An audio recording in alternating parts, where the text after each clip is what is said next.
phòng và trị bệnh trầm cảm bằng chai bi lăng tinh dầu. Công thức 1.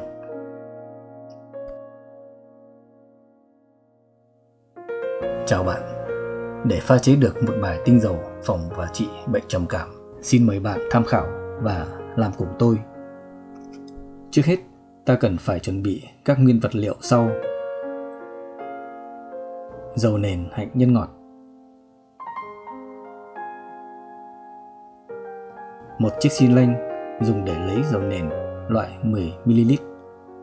Ở trên chiếc xi lanh này có các vạch dấu đo dung tích rõ ràng.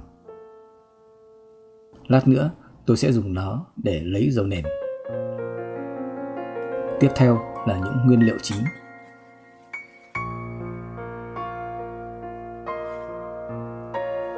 tinh dầu chanh vàng,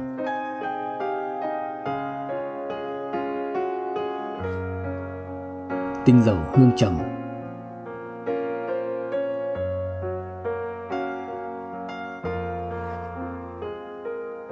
tinh dầu vân sam đen,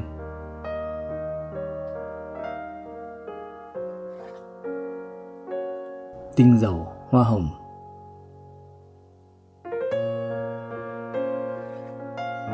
và tinh dầu hoa cúc La Mã. Một cái không thể thiếu được ở đây, đó là một chai thủy tinh bi lăng loại 10ml.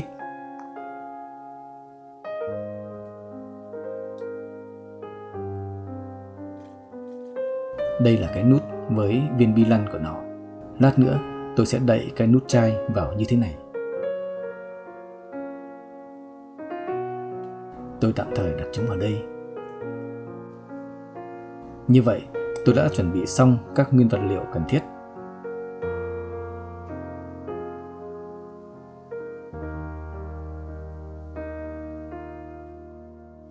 Bây giờ tôi lấy 8ml dầu nền.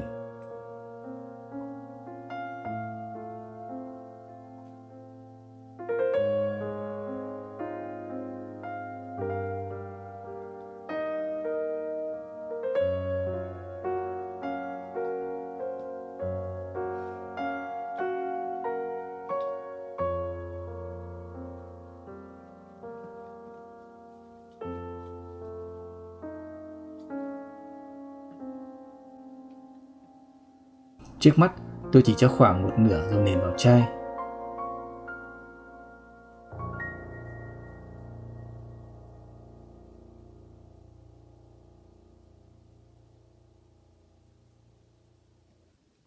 Tôi để tạm nửa dầu nền còn lại ở đây. Bây giờ, tôi sẽ cho lần lượt các tinh dầu đã chuẩn bị này vào chai theo liều lượng cụ thể tính bằng giọt như sau. Tinh dầu chanh vàng 4 giọt,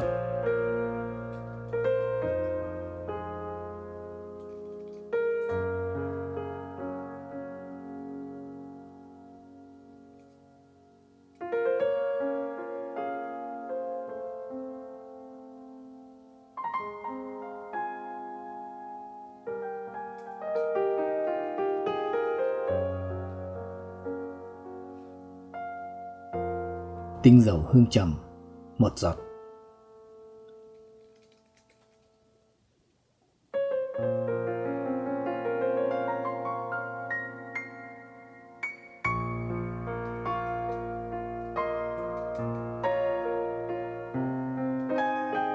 tinh dầu vân sam đen 1 giọt,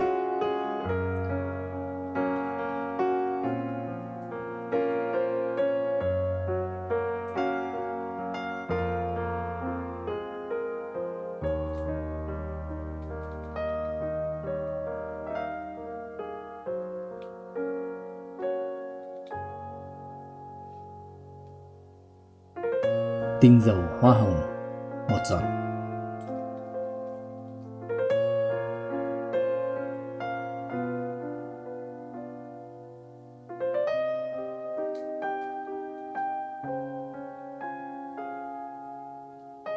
và tinh dầu hoa cúc La Mã 2 giọt.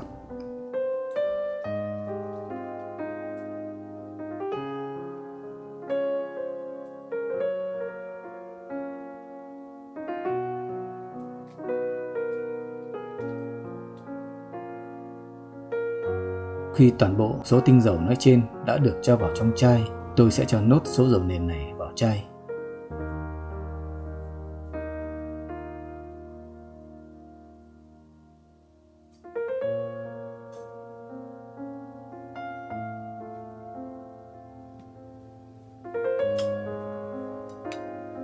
Đóng nút chai cùng với viên bi lăng.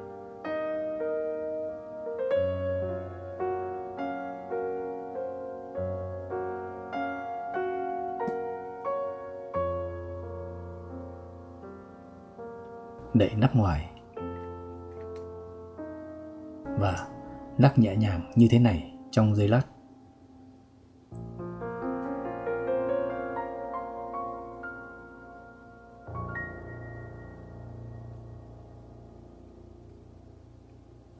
Công việc cuối cùng là gắn nhãn cho chai tinh dầu.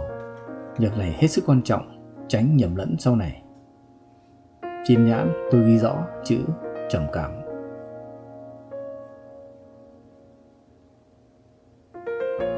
Và ngày pha chế.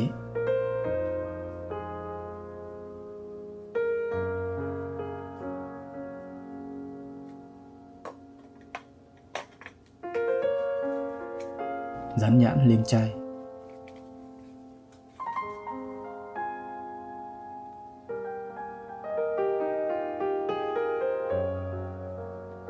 Bạn hãy bảo quản chai bi lăng tinh dầu này trong nơi mát, tối và khô ráo. Bạn có thể bôi tinh dầu nhiều lần trong ngày. Bạn có thể chỉ cần nhớ vị trí bôi tinh dầu một cách đơn giản như tôi hướng dẫn trên màn hình.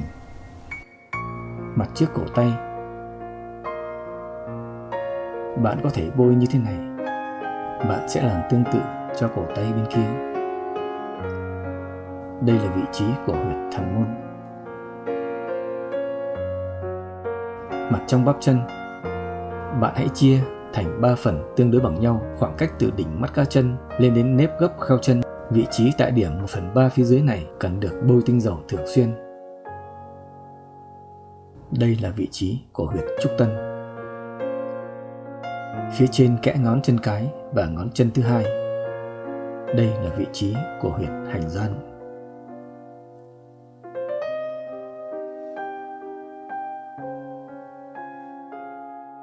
Và mặt ngoài bắp chân, ta chia khoảng cách từ đỉnh mắt cá ngoài lên nếp gấp kheo chân như thế này thành 2 phần tương đối bằng nhau.